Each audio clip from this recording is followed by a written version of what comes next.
welcome back to my channel. Yes, today is Wednesday, and I don't know what that is. Spooky animation. But let's start with greetings. Come on. Hello, my name is Daniel. I'll be your host. Your guy in the chair. Excuse me. And of course, today we're watching and enjoying true horror story, true boyfriend horror stories. So let's sit back and enjoy.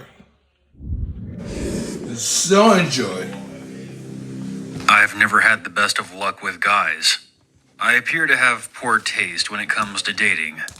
After separating for good from my kid's father after 5 years, I was ready to just be myself.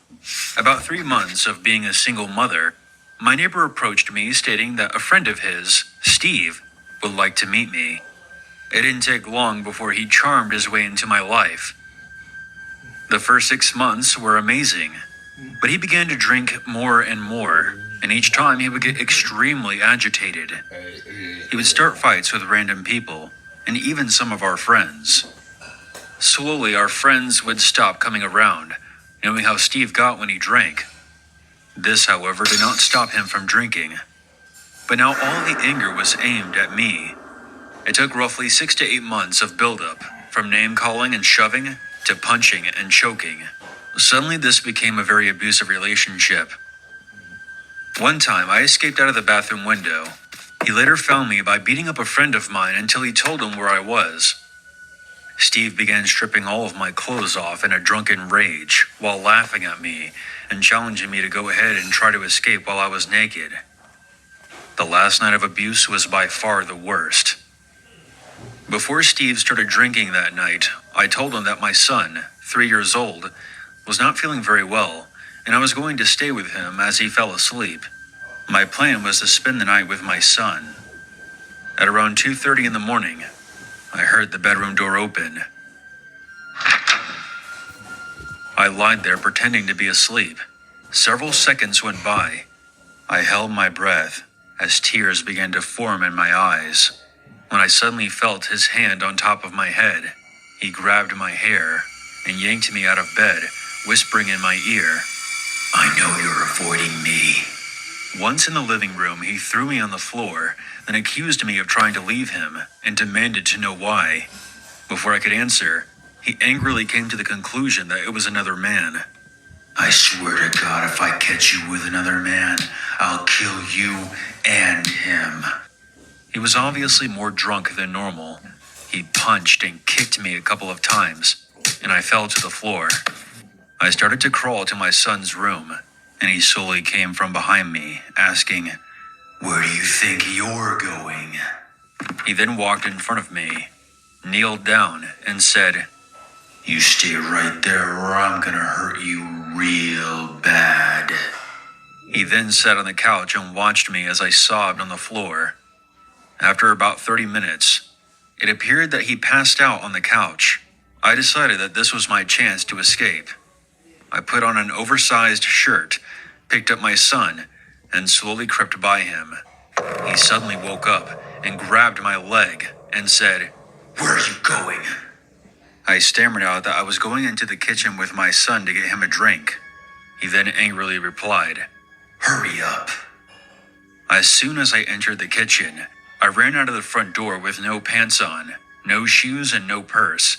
I carried my son all the way to the police station, which was thankfully only a few blocks away. After hours, the way the police station is set up is that you go into a room and press a button and talk to someone on the intercom. I ran in and put my back to the wall and pushed the button behind me as I slowly slid down into a sitting position while holding on to my son, waiting for Steve to burst through the door at any second. I remembered thinking if I was going to be beaten, at least it would be on camera. On the speaker, I heard, "How can I help you?" All I could do was cry. I couldn't even get a word out of my mouth. I didn't know how to explain. 2 officers came out to assist me. A female officer took my son and got him some food, and I went with the male officer to make a report, and he gave me a blanket. After 15 minutes, I heard Steve screaming my name as they brought him down the hallway. I held my breath as if he knew I was behind the door. 30 minutes later, an officer came back with a sergeant. At first, I thought they were going to tell me to go back home and gather my belongings while Steve was being held in custody. Instead, they asked me more questions about his anger issues and if there had been any previous fights. I explained to them Steve's alcohol problem and how he had become increasingly more abusive. They then showed me a list in Steve's handwriting detailing how he would dismember my body in a good spot where I would be buried without being found. He also had possible dates written down with past dates crossed out. I couldn't breathe when I read this, and by this point tears were streaming down my face. I looked at the cop and asked, "What does this mean?" He looked back at me and said, "It means you're lucky." Steve was charged with attempted murder, kidnapping, and assault. I left back home to Arizona before the trial started, but gave a detailed statement before I left. Steve, of course, pled not guilty, but in the end, he received 2 years in prison. Just before I left for Arizona, I received a letter from Steve. It simply read, "It's not over. You'll always be mine."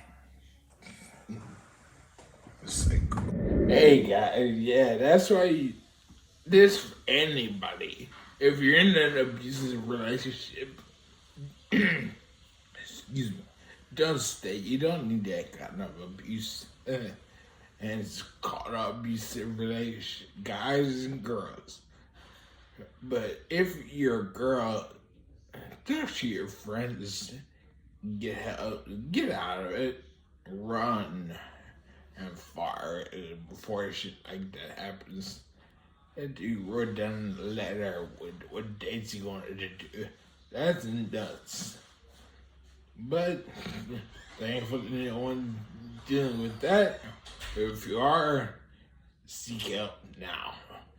But like it, comment, share, and then subscribe. Why I did that, I don't know, but I'll leave it just a prayer. I've had an awesome night, and the rest of it really well. And I'll see you in the next video. Bye.